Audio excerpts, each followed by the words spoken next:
What's up, guys? If every new hire had to choose to advance to the next level, would you have enough people in your pipeline being recruited, onboarded, integrated into your team, and given a clear path for growth? We are high ticket teams. We're here to talk about how to onboard commission only sales reps. Us, we help volume based recruiting businesses build commission only sales teams at scale. A little bit about me. My name's Jay. I had a big exit from a company last summer to the day of this video. About 3.5 years, we grew a B2B lending company to 1,800 sales reps from nothing, an idea on a cocktail napkin, to multiple 8 figures in revenue. And we help businesses solve this exact problem because other businesses out in the marketplace, typically, if they get really good at volume-based recruiting or building big commission-only sales teams, they typically only do it for themselves. We are here to do it for you and with you. So we source, vet, and put you in a position to qualify sales reps at scale. Please subscribe to the channel. Why? Because those who go through our free commission-based recruiting course, engage in our channels and meet with our team, get put into a position every single month to receive free applicants from us. And these are applicants sourced directly for you and your business. If we choose to work together in some form or capacity, what better way than to give you free applicants to your direct positions, to your jobs, to be able to help you kickstart your career or to kickstart your career in volume-based recruiting, or if you're already very successful at it, throw gasoline on the fire and make this thing work. So check us out, subscribe, engage with our stuff, leave some comments, and again, click on some of our resources, opt into some of that stuff, meet with our team. We would be happy to help. Okay, so let's talk about onboarding commission-only sales reps. You as the business owner, the sales manager, whatever position that you're in, there's usually 4 different key areas that most business owners fall into. And in a lot of our other content we put out there, we really talk about that building a commission-only sales team is not just a physical activity, or it's not just a business model or a system. It's also a thought process. It's a belief system. And typically, if you fall into one of these 4 different areas, it's because you have a certain belief system, unless you're brand new at it and you're trying to ramp up. Otherwise, it's just a will and a skill thing. So let's talk about that. Stage in the process. If you are a brand new startup and you're just interested in the idea of volume-based recruiting, you've never done it before, and you go, you know what, it'd be really cool to be able to take my product, my service, and have hundreds of people representing my product and selling it and making big commissions. We agree with you. We agree with that concept as well. But if you're brand new at it, there's a lot for you to learn. The second step is that you have a few sales reps on your team, or you under 10 typically. This is where 80 to 90% of businesses that do volume-based recruiting for commission-only sales reps sit.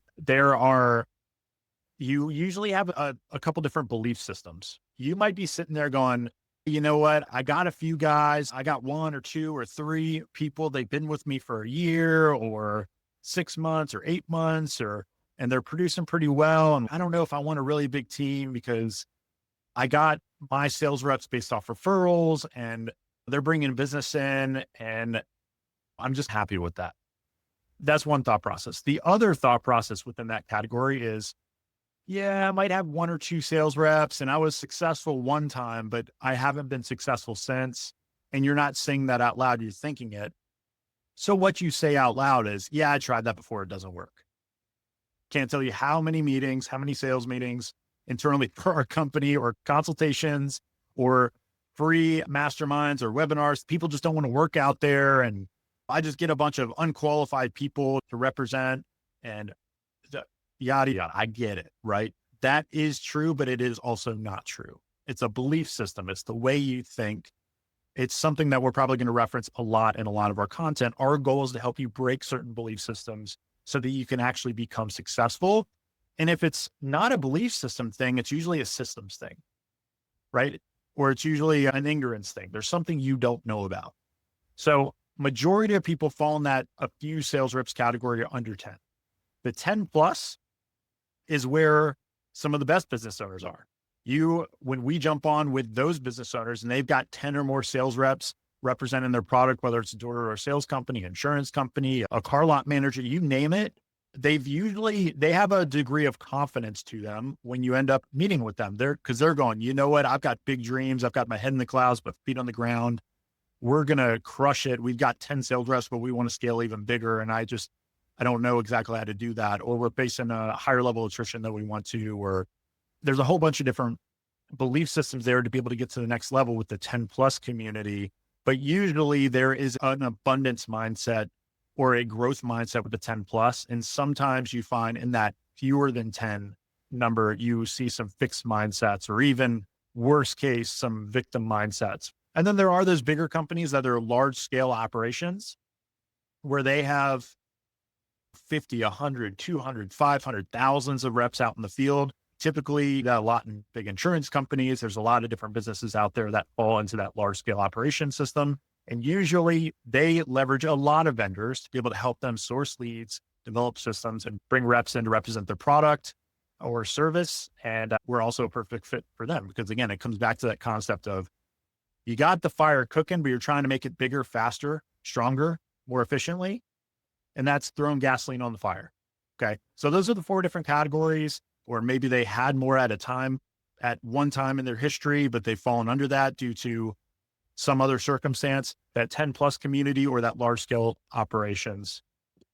So let's talk about our whole discussion here today is about how to onboard commission only sales reps. So things are more efficient. So you face less attrition. So you can actually scale up faster, because the interested community and the under 10 community are trying to be the 10 plus community. The 10 plus community in a lot of circumstances are trying to be a large scale operation. So what is the common theme here? One stage is trying to get to the next. They're trying to make their team bigger. And the only way you make your team bigger is if you streamline your processes, you make sure that your return on your investment is sound. So every time you bring on reps, you have investable funds to be able to make that team bigger and bigger, because people don't just join your team, just like sales don't come into your business just by wishing or like leaning on a prayer only. Okay. So just with that same sales and marketing mindset, you have to have that same mindset in building your team, right? So that means you have to have a certain level of consistency. You've got to do a lot of things that end up becoming common knowledge for you. Just, you have to do them uncommonly well over a period of time. And eventually you face the hockey stick blow up where you don't see results until all of a sudden you see so many results. Everyone's sitting around, looking at you going, man, how the heck are you so successful? So how do we do that? It starts at the onboarding. Okay. So we have other video content on how to actually source and vet and qualify these reps or those types of methodologies. But let's just talk about the onboarding requirements, or how to actually create a system to where when you bring a rep into the door, because you did all the hard work to be able to bring them into the door. These could be senior level executive talent that are representing your company in sales, or they could be entry level people knocking on doors. A rep is somebody who ends up selling on behalf of you and your company. Okay. So at the bare minimum, you got to be organized. You have to have a certain checklist. Okay. Now, when a rep comes in the door, they end up filling out the 1099 paperwork, the agreement, whatever you have set up into your company. When they come in, there has to be a mutually agreed upon checklist that you're both following in the onboarding ramp up. The second thing you have to have is a commitment meeting, meaning it could be a phone call, it could be an hour sit down, it could be a 2-hour training seminar where you're getting somebody to commit to something. But at the end of the day, you need to start with a rep on your team by saying, I'm committing to you to do X, Y, Z to help you become successful. What are you committing to yourself to be successful? If I'm going to commit this, what are you bringing to the table? Usually they should have already told you this in the interview process all the way up, but now is where the rubber meets the road. Once they decide this is what we're going to do, I'm doing this, restate commitments. This is the perfect time to restate commitments. And it could be as simple as I am going to do X, Y, Z, but a commitment meeting has to take place. Now, here's an important concept. Your commission only sales team, there's a key component to this. They are a volunteer army. They don't have to be with you. They could be working somewhere else. There is no salary holding them there. I'm not saying that you have to give them free reign. It's your company, right? But there's a healthy give and take when it comes to this commitment meeting. And the way I typically like to start that off is if I'm talking to somebody new into our organization, and again, this is leadership, right? You're helping lead somebody who doesn't know anything about your company or is excited to represent it. They're taking the leap of faith to be able to do it. You need to be able to lead them down that path. So I usually use words like, this is what we're willing to commit to you. X, Y, Z, A, B, C. And then you want to test their coachability. Hey, John Doe, if I see you doing anything that is hurting you in your role here, would you want me to tell you? If they say yes, then you say, good, then I commit to telling you that. Now, John Doe, if you see me doing anything that is hurting you in your role here, will you please commit to telling me? This is a two-way street. Do not be worried or afraid to tell me or talk to me. We need to build trust in our partnership to be able to launch into this company together and help you ramp up and be successful.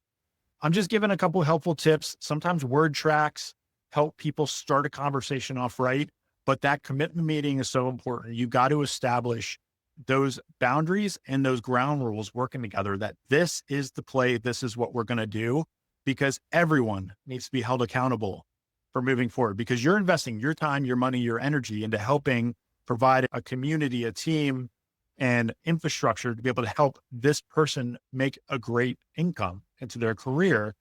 But they're also committing of themselves to you, right? So it's mutually beneficial. One is not better than the other. They are both important. So that commitment meeting is very important. Now there has to be a schedule. You cannot send people off into the ether and say, good luck, go swim with the sharks. Let me swim back with a deal. Okay. I know some companies out there are like that, and maybe they're predicated around that. Sometimes insurance can be like that. It just depends. There's different industries that kind of are like that. I would suggest, even if your culture is like that and it's working for you, it doesn't cost you much to establish a team, infrastructure, a culture, things like that. You just have to dedicate to actually holding up that commitment. So schedules is important. Just like in sales, you're going to book a meeting from a meeting, because some people call that the magic move. You have to commit you and the sales rep, or you and the team of sales reps, from a meeting to a meeting. You have to have ongoing training, support, education, conversations. Even though most salespeople, I'm talking about me too, I'm a salesperson, we are fiercely independent. We also have to be fiercely accountable. That's the only way coachability, that's the only way success works. No salesperson sits off on an island by themselves, even though maybe there's the 1 in a million that actually can be successful that way, but there's very few. Most people need a team culture to be able to maintain that motivation, that work ethic, and different aspects to building a team. Even if they don't need it, they subconsciously want it, because I'm going to tell you right now, I want it. And I own a company. I love having a community around me. It helps keep my mind sharp. It helps me to continue to think through, how do we innovate? How do we create? How do we make this more efficient? Because if I wasn't accountable to other people, I would probably stop growing, because I'm a human being. I'm going to fall to the path of least resistance. Although I've got big dreams, sometimes I won't think about how something should be unless I had a team or people around me. So just like you as the entrepreneur, you need to think about yourself. Your salespeople need it 10x more, 100x more. So a schedule, that's the basic framework here, creating a schedule. And then the fourth thing is ramp up incentives. And there's a couple things that you could do from a ramp up incentive perspective. It could be a quick start bonus. So it could be monetary. It could be, if they hit certain quotas every single month, they're going to make more money, or weekly or quarterly, or whatever your compensation plan is. But it also could be career advancement. You could develop an assembly line of career advancement. When certain numbers are hit, then they get the opportunity to progress to the next step, whether it's title advancements or leading other teams or other types of incentives or higher commission values and what they bring in. So these four things are critical, because if you don't have these, if you had 3 and not 4, you're not optimizing your return on building your team. If you had 2 out of the 4, you're missing a key component, and it's all going to fall apart eventually. If you don't have a single one of these, no wonder you don't have a sales team. So let's talk about practically how to do this. Okay. The ramp up of sales reps. As the owner or sales manager, there's 2 different mindsets that I have. Okay. You'll see on screen, it says 80% self-education versus 20% collaboration. That's step 1. Step 2 is then 80% collaboration versus 20% self-education. So let's talk about this for a second. If every new hire had to choose to advance to the next level, would you have enough people in your pipeline being recruited, onboarded, integrated into your team, and given a clear path for growth? Meaning, I'm just trying to get you to think here for a second. If you had no control who was going to represent your company, if you had no control and everyone had to self-select, which is obviously not the case, right? You as the sales manager or business owner, you could choose to bring somebody on or not, right? But for this exercise, if you had no choice but to create a system, an assembly line of self-selection, where if you had enough people coming through the entire sequence of events from recruiting to onboarding to team development to career advancement, could that team progress? So the reason I'm asking that question is because if you bottleneck yourself, if every stage of the process required you to be part of it, that's going to bottleneck your sales team's growth and their capability to get out in the marketplace if they had to have you in the room. Because guess what? Okay, if you have one or two or three or four sales reps, you could get away with it. But what I've realized over time is once your team gets to about that number 25, there is no feasible way that you could do everything with everybody else. Honestly, it's going to stunt their growth if you did everything for everybody else too. Okay. So what do I mean by 80% self-education versus 20% collaboration? That means when a rep comes on, if you have video content they can review, if they have scripts that they could practice, if you have past trainings they could lean on and recorded sales meetings and other types of things that pertain to your business, and you have it organized in such a way that they can review it on their own and touch base with you every day to talk about what they're learning, that means 80% of their activity is self-education. They are bringing themselves through the pipeline of growth at their own pace. Some people might need to watch a video 3 times. Some might need to watch 15 minutes of it and get it. It just depends.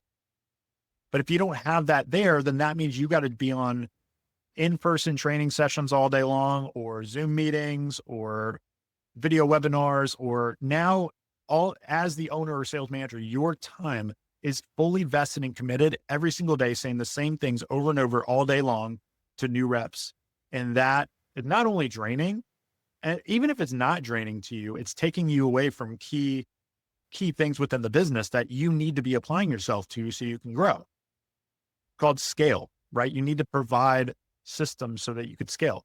So in the beginning, when a new rep comes in for our organization, this doesn't have to be the way you set it up, but this is the way we have it set up that you could model. When somebody comes into the organization, they get a new launch course. We call it a 10-day launch course. Yours could be 5. It could be a 1 day. It could be 30 days. It's up to you, but it's a framework that we created where there's video content that our reps can come into the organization and watch every single day. And then there's homework at the end of it that they have to send to the sales manager. And by doing that gives you a pulse check on who's actually consuming the content and applying themselves to the work. Because if they're not applying themselves to it, you're not going to get the homework.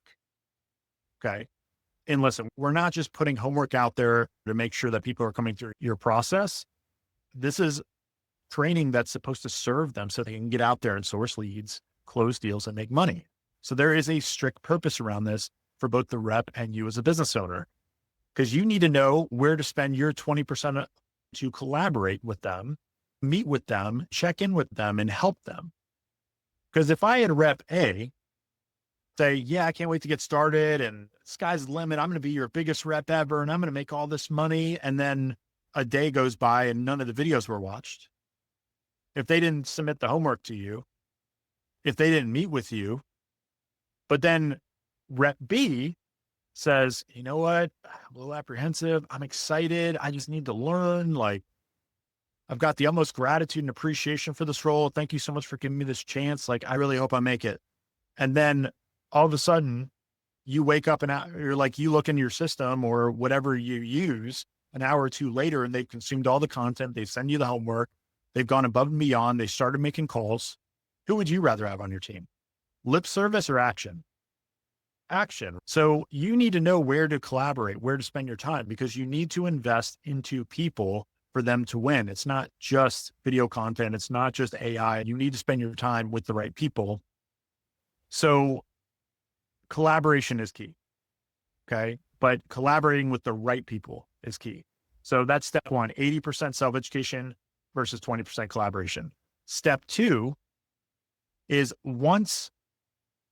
in our process, it's a 10-day launch course. So the first 5 days, that's the first calendar week, they're checking in with the sales manager around their homework.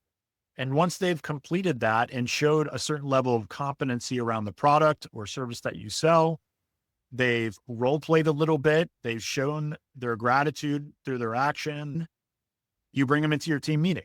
At least that's what we do. So then step two is 80% collaboration versus 20% self-education. So what do I mean by that? Once a new rep has proved their commitment through action, then you know who to spend your time with. So that means you're meeting with your team every single day, breakfast, lunch, dinner, having conversations, taking the phone calls, jumping on sales meetings with them, whatever you got to do to be able to help them ramp up and succeed. That's where now you're spending 80% of your physical team time to be able to help them win. And then supplement with self-education. That could be, hey, we just had this new sales meeting, a new recorded sales meeting. Let me pump it out to the team so they can watch it.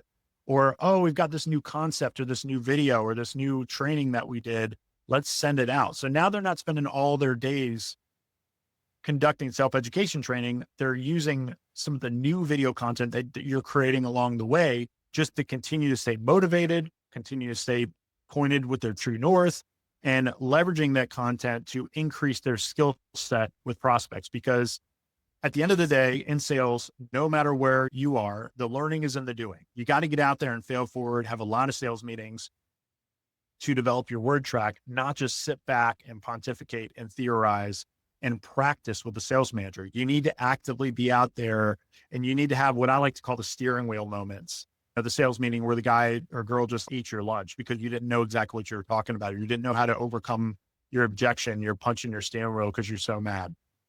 I've had those moments in my career. If you're facing that type of stuff and you're not getting mad as a rep, it means you're not putting in enough sweat equity for this thing, for you wanting this thing to pay you. If you ever have a rep that sits back and doesn't have a sense of urgency to succeed, they're either A, on their way out, B, not fully committed to your organization, they're doing something else, or that's a huge problem, because no matter how much you give them, they need to put in enough sweat equity, just like you are as a sales manager or entrepreneur, to the point to where they go, you know what? I put in so much work. This thing has to pay me. I have to make this thing work. I call it the point of no return. If you ever think of like a flight pattern, if you're flying from California to Hawaii, there's a point of no return over the Pacific Ocean that it would, if they tried to turn around to go back to California, they would run out of fuel. That means it's more efficient for them to just keep going and make it to the destination versus turning back to where they started. That's the point of no return in flight, but there's also a point of no return when something goes from your head to your heart in sales to go, you know what, I'm going to make this thing work. And believe it or not, if you are not seasoned enough as a sales manager or entrepreneur, this is where your team's going to fool you. If you have the systems in place to be able to bring on the teams that you need, and you know a percentage of your team is always going to perform, you have total control of the growth of your business. The worst thing is you don't want your reps to ever fool themselves, because these are real lives at stake. These are people you end up caring about, and you don't want to see them fail. But you know what, at the end of the day, it's a partnership, right? Your role as a sales manager is to make sure that people don't fool themselves and they have the proper sense of urgency. They get to the point of no return because it is the best thing for them. Because listen, we're all human. Fear or worry or doubt creeps into all of our heads at any given point, no matter what you do. It's on all of us to fight it. Your first thought doesn't have to be the thought that sticks. How are you helping your sales team overcome that? And how are you especially the more senior your reps are on your team? Sometimes when you've got an entry-level team, you have to instill these core belief systems into them. And it is more on you. But the more senior the reps are on your team, the more history they've had in their sales career. It's not about teaching them something new. It's about helping them by reminding them something they're probably just forgetting. Because our attention is always stolen by the here and now, the squeaky wheel, the worry, the doubt, the indecision. Get people out of that stuff. That's the number one thing that you can do, developing a team culture. Why am I hitting on this point so hard? Because 80% collaboration versus 20% self-education. If you keep trying to produce content to make it the silver bullet that's going to make your reps perform, that's not what's going to happen. You need a baseline level of self-education so that you don't have to spend all your time with new reps to get them up to a standard. Your goal is to be able to help people push past standards, but you need a seasoned team that's ramped up to be able to help them win. And again, this video is about systems. It's not about just holding on to that thought process. It's about, how do I frame my systems internally so this can work for me? And then the third step is, once you have all that in place, then your entire objective is to teach through example. Everyone here on my team knows I'm not talking about you unless you've got a success story. Now, if you look at the trend line of all of our team meetings, I'm not sitting around promoting and edifying and talking about the people who are not winning. Not because I don't like them, but we train to the engine, not the cabooses. Okay, the engines are the thing that keep the business going. Listen, and I'm also not, I love them as people, genuinely. Otherwise, they wouldn't be here with me in the organization. I really deeply care, because it's not about that. It's not a personal feeling. The problem would be if I was offering promotional incentives just to people I liked, but everything is around performance. That means every single person has the opportunity to win at the same level. But I also know, even me as a sales rep or entrepreneur, I am not hot all the time. So it's not a personal thing. But if I was sitting here on a team and I was not having a hot month, but then one of my friends who I collaborate with all the time in my team meeting is having a hot month, man, you know what? I'm not negatively charged by Dana winning and succeeding. I'm going, man, you know what? Like, Dana's doing something. I need to stick around her more often because she's winning. Her mindset's in the right place. She's doing the right actions. What's something I can pick up from her that can help me win? Because, or if the sales manager gave Dana the promotion just because he or she liked her more, now I resent Dana. I resent her because she just got a promotion for some other reason that has nothing to do with performance.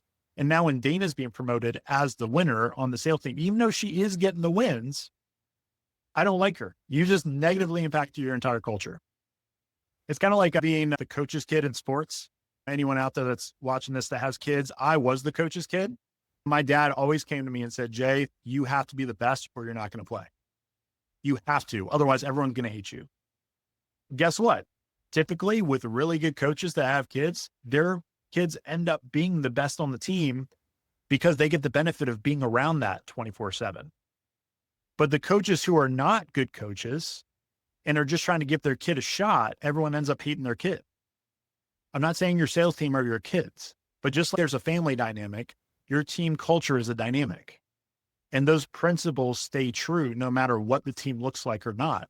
So you have to teach through examples. But if you do it the right way, you're giving kudos to the people who deserve it, which is a good feeling, guys. I like that. If somebody said, man, Jay, you crushed it. You brought in these 3 sales yesterday and you're killing it. And I was being touted around the whole team. Am I hungry for that? Not necessarily. I'm not doing it for the accolades. But if I get the accolades, it's a nice cherry on top. It makes me love or appreciate my sales manager even more that he's even paying attention. That's a great thing. If you're promoting the attitude and the actions that led to the result, then everyone starts to rise to that standard, or they quit and they leave, which is ultimately what they probably should have done in the first place. What you're trying to figure out very quickly is, tell me, is this right for you? Is it not right for you? Because I'm not going to have your mortgage over my head. As the owner, you need to go to sleep at night going, I am providing all the necessary tools, the team dynamics, and everything so that your team can ramp up to what they need to be. So long story long, ramp up. You got to be able to have certain aspects in place and a certain mindset in place so that you start to allocate your time in the right way and your systems in the right way. So systems, write this down, assembly line of self-selection. If every new hire had to choose to advance to the next level, which ultimately, guys, they do. Okay. Because just as much as you're picking them, you can't pick somebody who's not performing. Otherwise, choose to advance to the next level. Would you have enough people in your pipeline being recruited, onboarding, integrated into your team, and given a clear path for growth? All these come down to numbers. I'm going to show you really quickly, and then I'm going to add a couple people. I'm going to show you our process of onboarding. And then I'm going to have a couple people on this line who are on our sales team just give some honest feedback on what they thought about the onboarding process. So let me show you this. What do we provide? We provide a 10-day launch course. So you'll see getting acclimated to the team. These are all video content in different modules, PowerPoints, testimonials, how to get out there and prospect, where to find people, like sales meetings, recorded sales meetings at every single day 3, day 4, day 5, day 6, day 7, day 8, day 9, day 10, and then live sales meetings that people can review. Does yours have to be 53 modules long? No, it doesn't. Did ours start there? No, it didn't. Ours started with no modules.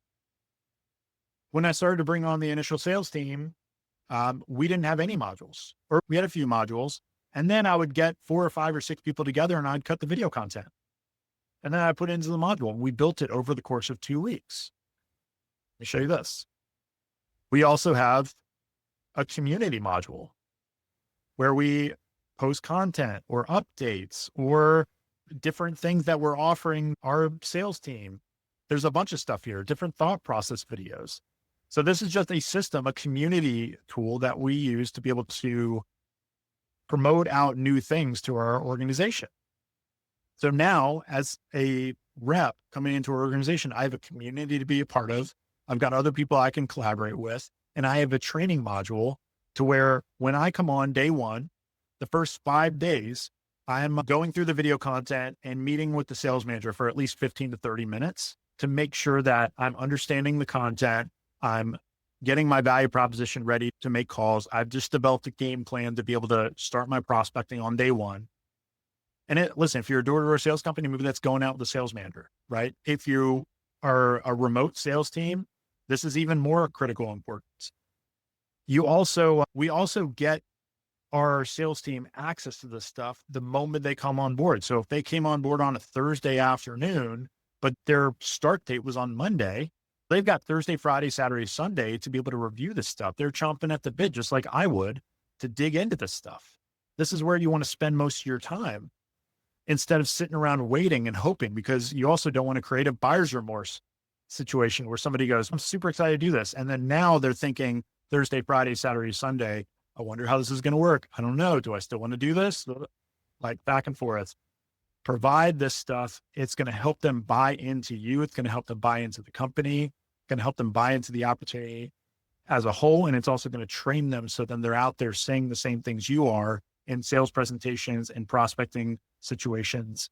So with that, our team has self-selected very well. Actually, maybe just 1 or 2 of you, anyone want to raise their hand? And my question to you is, we just went through our onboarding process. You guys represent our sales team. Could you give me one piece of feedback that really helped you in this process coming through as a new on our team? Liz? I think the best thing is the ability to be able to go back. When you're first onboarded, there's just tons of information being thrown at you, which is great. But as you start getting through the process, the ability to be able to go back and view those again and again as reinforcement is key. So Liz, imagine if we just did all that in a live call and you're going, that was great. But then you wake up the next day and you remember 1 or 2 things. You're like, crap, man, I wish I could watch that again. Yep. I know Liz mentioned just the volume of information and being able to go back to it, but I think it was a good example. Like we talk about setting examples and how to, I don't want to say mimic, but how to create your kind of sales persona based off of what our company is doing. So it gives you an expectation of not only what is outlined in your KPIs and things like that, but also a good approach of how to do it. Thanks, Dana. Just one more for the sake of time. Anybody want to jump in? Daniela? For me, just echoing again what Dana and Liz said, but the most important for me was it just felt so thought out and thoughtful that all this onboarding occurs, and you could do as much as you wanted in day 1. You could do a little less. You could consume it at your own rate, and that it even existed. I know, and I'm sure I'm echoing what everybody else says. There's so many organizations that you start with that have none of that. Just to have something really makes the individual coming into the organization feel like, hey, this is a great start. They know what they're doing. You're setting me up for success. It's exciting. It reinforces the reason you joined the organization. And I think that's so very important in the first couple of days, months. Thank you all. Yeah. With that being said, it comes back down to this: action precedes motivation, right? Motivation doesn't precede action. Action has been taken in the recruiting process. Now action needs to be continued to push forward, because if somebody is just left out there hanging, then our minds always go negative. We are always looking for something else. So you need a clear path to success, what I like to call the assembly line of self-selection. Thank you all for your participation, and we'll see you next time.